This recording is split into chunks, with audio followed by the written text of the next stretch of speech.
going on YouTube? Welcome back to our channel, and today we're going to be talking about the 5 fitness myths that we personally hate. It makes my skin crawl, actually. Yeah, so we chose these 5 myths because these are things that we hear very often and kind of drive us a little bit crazy because we are hearing this constantly from people at work, at school, in the gym. People are reaching out to us on our social media platform. Hey, I have a question about this, and it's the same kind of questions over and over again. So we kind of gathered what we thought was the most important thing to address, and we are going to be speaking from our own experiences while also incorporating some research into it as well. So we're going to give you our opinions on the topics, but we're also going to have links in the description below, with the research to back up everything that we're saying, and it allows you to go more in depth with anything that you have any questions or concerns. Yeah, so we're going to jump right into it. We are going to talk about our 5 myths, ending with our number 1 least favorite one. So we're going to start with 5. Eating before bed. And so there's a lot of misconception out there about whether or not it is good or bad to eat right before you go to sleep. And yes, there's an abundance of research out there that shows that eating before bed isn't good for you. But it is not about what time you're eating, it's about what you're eating. And current research kind of goes into that a little bit more, and it talks about eating protein right before bed, eating nutrient-dense meals right before bed isn't necessarily bad for you because it can encourage muscle growth overnight in the hours that you are asleep. Yeah, I think the biggest thing here is that people have this connotation with eating before bed is bad, probably because they're eating bad things when they're going to bed, ice cream, cookies, candy, whatever they're kind of snacking on when they're watching TV. But in reality, we all know that to an extent, a calorie is a calorie down to its macronutrient, not to its micronutrient. So a calorie being a calorie, as long as you are in a caloric deficit, you're not going to gain weight while you're going to sleep or while you're sleeping. Yeah, so you just need to be more aware and more conscious of the types of foods that you're choosing to eat before you go to sleep. Don't grab that bag of chips while you're watching your favorite Netflix series and waiting or trying to fall asleep. So basically, I think the best thing to do is one, know yourself. So time your meals around when you're the most hungry. If you wake up and you're starving, have breakfast. But if you know that you're a late night snacker, just kind of save your calories for the end of the night and just make sure you have a larger meal before you go to bed.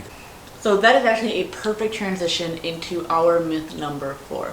So myth number 4 is you need breakfast.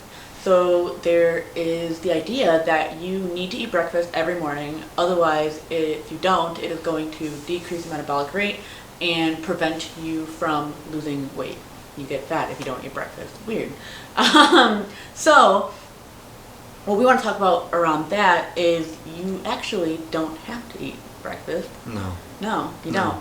There is a type of diet actually called intermittent fasting that Anthony and I have both engaged in at different points in our life and different points in our fitness journey, and we have both been able to successfully lose weight while intermittent fasting. Intermittent fasting, if you don't know, is having windows of time in which you are fasting and then windows of time in which you are eating. So for example, for us, something that we did was we did a 16-hour window of fasting, essentially, where our last meal would be around 10, 11 o'clock at night, and then our first meal the next day wouldn't be until around 2 or 3. Yeah, depending on what we were doing and how we were feeling, but approximately a 16-hour window of fasting. And then we would have that 8-hour window starting at 2 or 3 o'clock, where we're able to kind of squeeze in all the calories that we are eating in for that day. Yeah, so everyone kind of knows this approach is the lean gains approach. It's been really popular with the bodybuilding and fitness community, but I do want to iterate that intermittent fasting is by no means anything special. All it does is allow you to restrict your calories, or basically your calorie intake, into a smaller window. So you're going to be fuller because you're only allowed to eat in a certain amount of window, and you're going to have less meals to kind of space out. So in reality, there's nothing magical about it. All it is allowing you to, kind of use it as a tool, a fat loss tool. Going off of that, something that we talked about in our last video with my body recomposition is how different diets are branches of the same tree, and the root of that tree is the caloric deficit, like Anthony just said. So it's just a different way of putting yourself in a caloric deficit, and by no means are we recommending this for everybody. It isn't ideal for everyone depending on your lifestyle and your needs. Like he said earlier, if you're hungry in the morning, wake up and eat breakfast. But if you know by habit that you are up very late, you're a late night snacker, you might want to try to adapt or change your eating habits so that way you're pushing your first meal a little bit later in the day and you're not intaking so many calories because you're up longer and you're hungry longer. In sum, you don't need breakfast to maintain your metabolic rate and to continue pursuing your fitness goals, if that is losing weight. Number 3 is going to be you need to do cardio to lose weight. This one is a big one that I see in women, so I would like Kelsey to kind of start with this one. Yeah, so again, referencing our last video with my body recomp, I was on my fitness journey for a few months in which I was aggressively cutting and I was able to lose 20 pounds. And in that journey, I did little to no cardio. Before this journey, I was a very avid cardio person. I liked to run, I did a lot of treadmill work. It was very different from my weightlifting lifestyle now. And while I was doing a lot of cardio, I actually was not losing much weight. I was what we like to call skinny fat, which I talked about in the last video. But it just kind of proves, and at least in my experience, that cardio doesn't really do much if you're not also abiding by proper nutrition or engaging in heavy compound weightlifting regimen. So Yeah, with cardio, and especially, like I said, I see this a lot with women, it's really easy to eat back the calories that you just burned. Let's say someone goes and they burn 300 calories on the Stairmaster, that realistically can, be an apple and a protein bar, and then they go out and they have a different meal and they have another meal, and all of a sudden they're in a 500 calorie surplus, and they're like, well, I did 30 minutes of cardio and I sweated and I did all this. It doesn't matter, energy balance is still key here. So you do not need to do cardio. Cardio is a tool for fat loss, and also I want to reiterate fat loss. So people that do a lot of cardio can see weight loss, but if they're not resistance training, they're not forcing their muscles to basically stay around. So they can be losing weight, they can be losing muscle, and necessarily not be, losing much fat. So there's a lot of gray areas there when it comes to this, but in reality, you want to basically use cardio as a tool. I love what Anthony said about using cardio as a tool. I think the problem with cardio tends to be that people like to use it as an overcompensation. So people like to use it kind of, like he said, as a way to justify the foods that they're eating or try to burn off a certain number of calories so they can make more room for themselves. That's not what it's for. It's not supposed to be that overcompensation tool. It's not supposed to be, oh, now I can eat more calories, now I can eat more food.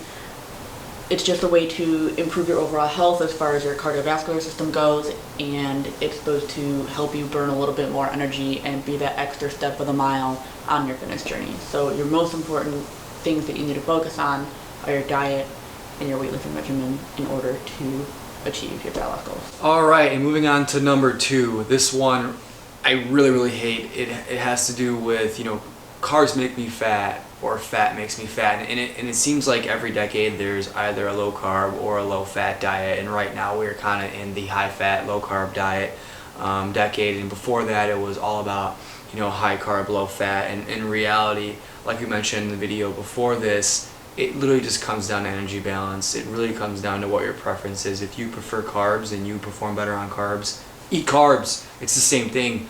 It's just calories at the end of the day. There's just going to be more calories in a gram of fat than there is in a gram of carb. So you just kind of have to make sure you're balancing that out and counting your macros, or at least having somewhat knowledge of what you're eating. But in reality, carbs don't make you fat.